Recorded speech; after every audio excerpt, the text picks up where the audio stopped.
Okay, let's unpack this. Memorial Day.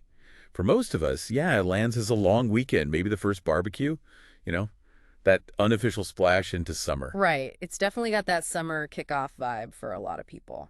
But our sources, wow, they reveal there's just so much more depth, so much history packed into this day.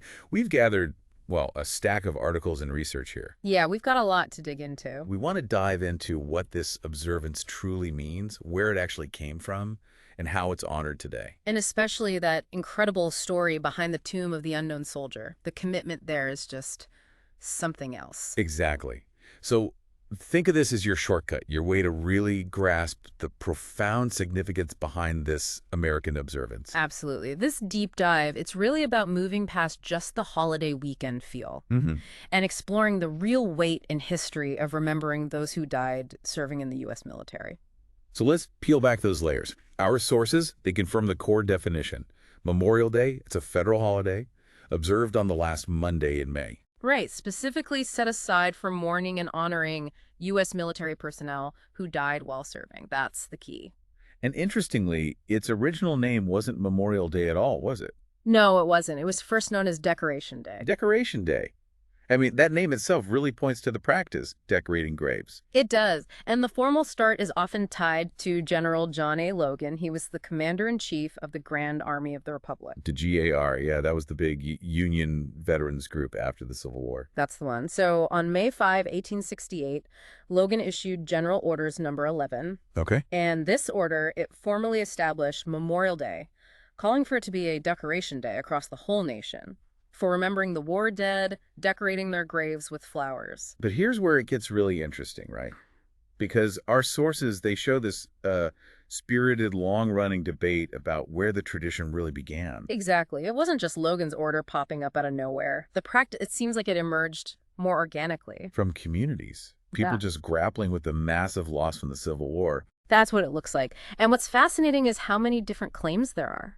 It suggests this was happening spontaneously in lots of places. Like who? What kind of claims are we talking about?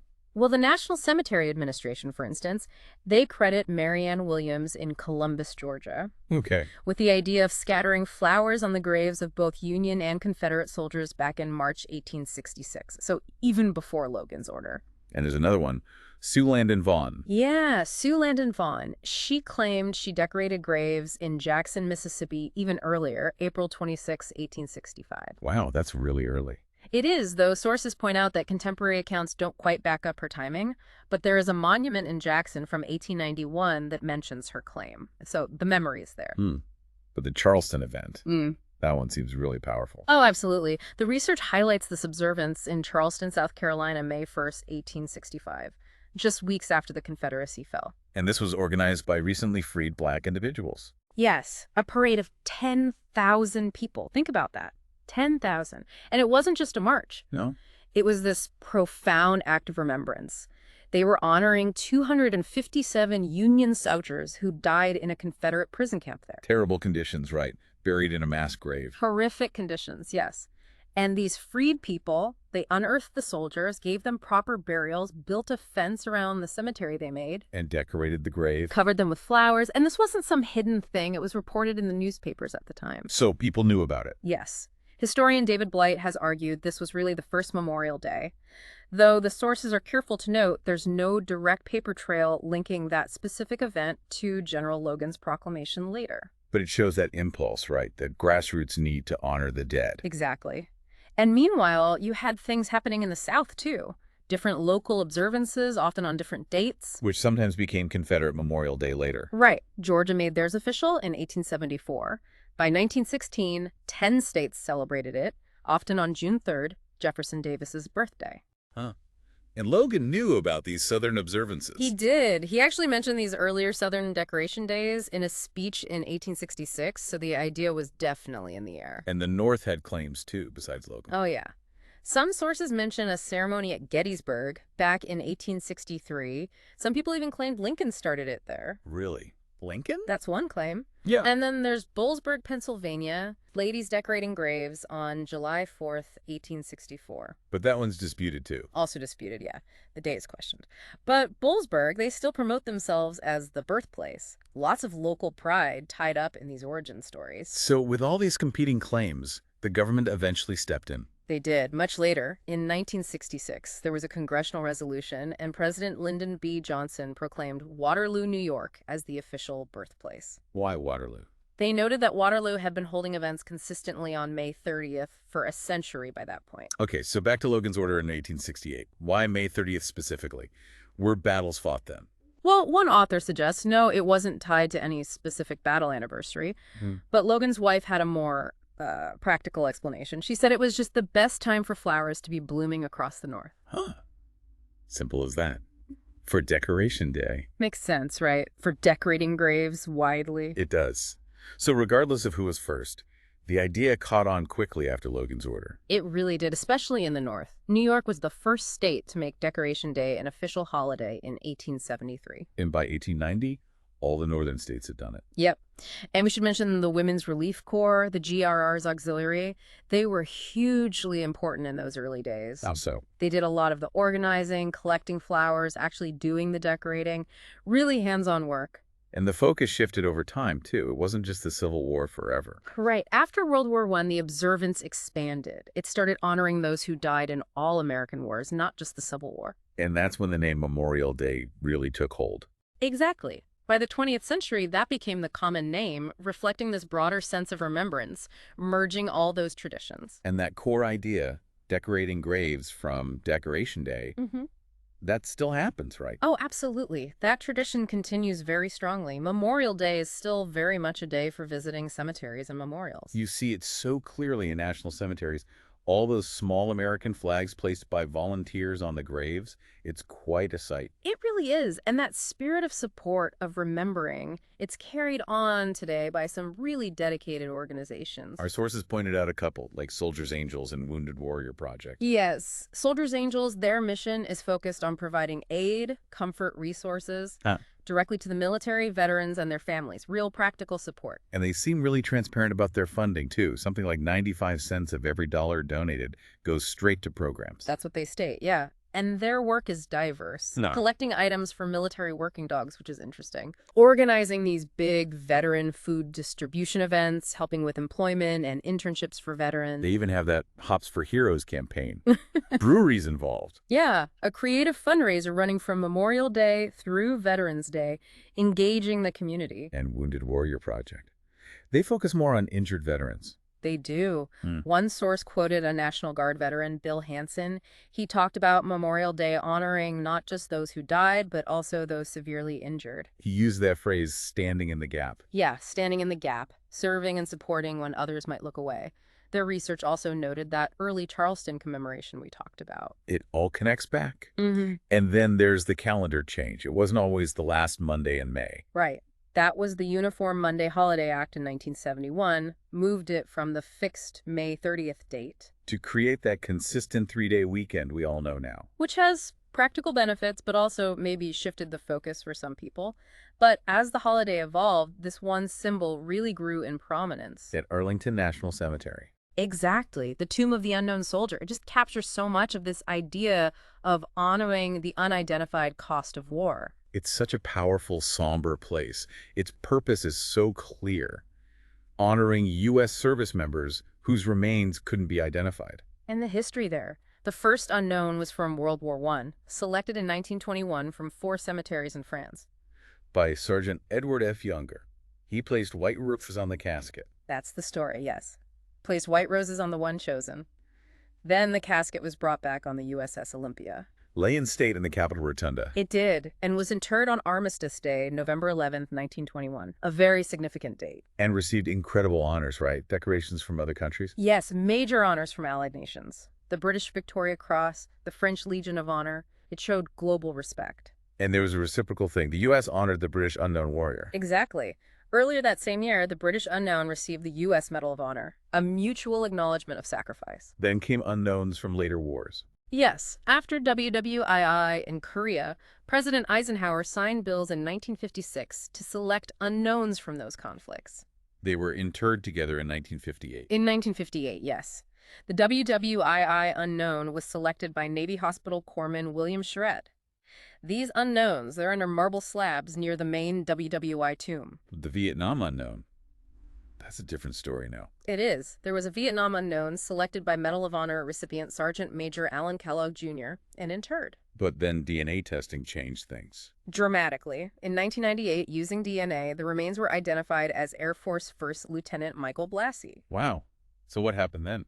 His family chose to have his remains brought home, reinterred closer to them, which is completely understandable. So that crypt at the tomb is empty now. The crypt itself is empty, yes, but it's not forgotten. There's an inscription now honoring all missing U.S. servicemen from the Vietnam era, 1958 to 1975. And the main tomb itself, the big marble sarcophagus for the WWI unknown. That was quarried in Colorado, completed in 1932. It's quite imposing. And even that has needed care. Our sources mentioned cracks. Yeah, reports of cracking go way back, even to 1963. There was debate for years about repair versus replacement. Eventually, significant repairs were done around 2010, 2011, preserving the monument. But the real living symbol there, it's the sentinels, the guards. Absolutely. It's less about the stone and more about the unbelievable dedication of the soldiers who guard it. They're volunteers, right? From the 3rd U.S. Infantry Regiment, the Old Guard. Yes, volunteers from the Old Guard, the Army's official ceremonial unit. Elite soldiers. I'm getting that duty. It's incredibly tough. Oh, the selection and training are famously rigorous. Sources say fewer than 20% of volunteers even make it into the training. And even fewer actually earn the badge. A much smaller fraction earn the Tomb Guard Identification Badge, the TGIB. That badge is super rare, isn't it? Exceptionally rare. Third least awarded badge in the Army as of late 2023. Something like just over 800 permanent awards ever. And it's the only Army badge that can be revoked after you leave service. That's right. It underscores this idea of a lifetime commitment to upholding the tomb's honor. It's not just a temporary duty. And the duty itself, continuous guarding Since July 10, 1937, continuously, 24 hours a day, 7 days a week. Non-stop, never pausing. Not for weather, not for anything. Never. Through hurricanes, blizzards, heat waves, even during events like 9/11, the Guard has never stopped. It's hard to fathom. What's their schedule like? It's intense. They work in rotations, usually 24 hours on, 24 hours off for 5 days. Then they get 4 days off. And during that 24 hours on? They live in quarters right below the tomb. They spend hours preparing their uniforms. Has to be perfect. Heavy wool, doesn't matter if it's 100 degrees out. Wow. And they have to memorize a ton of information. 35 pages. About Arlington Cemetery, the tomb itself, locations of hundreds of specific graves, its intense physical and mental discipline. And the walk itself, walking the mat. Everyone recognizes that. That meticulous ritual. Exactly 21 steps down the mat. Pause. Face the tomb for 21 seconds. Turn. Change the weapon to the outside shoulder. Right. The shoulder facing away from the tomb towards the visitors. Pause again for 21 seconds. Repeat. Over and over. And the 21, that's symbolic. Deeply symbolic. The 21 steps, the 21-second pauses, they echo the 21-gun salute, the highest military honor. And the weapon on the outside shoulder signifies protection. Yes. It silently says the Guard stands between the tomb and any possible threat. What if someone disrupts things, makes noise? The sentinel will pause the routine. They won't leave the mat, but they'll turn and face the disturbance. Often they just ask for silence and respect. Then they resume. Very controlled. You can even hear their dedication, the clicking sound of their shoes. Right. They have special metal plates on their shoes, makes that distinct sound. And the wear on the mat is so heavy. They replace it twice a year. Twice a year, just from the constant walking. And the changing of the guard ceremony, that's something people can watch. Yes, during cemetery hours. It happens regularly, day and night, though the frequency changes with the season. It's a very formal, precise exchange of orders between the guards. And there was an all-female guard change recently. A significant moment, yes. October 2021, the first recorded all-female change of the Guard. And one more detail about respect, they don't wear rank insignia on duty. Correct. While walking the mat, no rank insignia. Out of respect for the unknowns they guard, whose ranks aren't known, every detail is about honoring them. Beyond the tomb, beyond the parades and cemetery visits, There's a newer, simpler way people are asked to remember. Yes, a more recent addition, the National Moment of Remembrance. Okay, what's that involve? It was established by Congress back in December 2000, and it's been proclaimed by the president each year since May 2000. And the idea is... It's a simple request. On Memorial Day, wherever you are, at 3 p.m. your local time, just pause for 1 minute.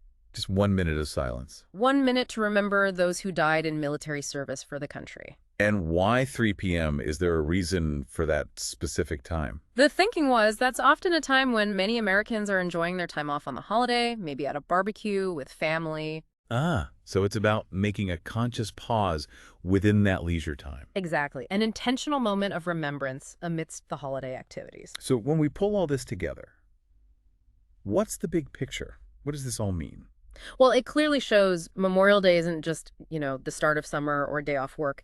It's so much deeper than that. It's steeped in history, born from this really organic, spontaneous grief in communities after the Civil War. Right, and evolving into this national day of observance. You got the complex origins, the debates even, fueled by that simple, powerful impulse to decorate the graves. Then the formalization, the expansion to include all wars, and culminating in these incredibly powerful symbols like the tomb. And the sentinels keeping that constant, unwavering vigil.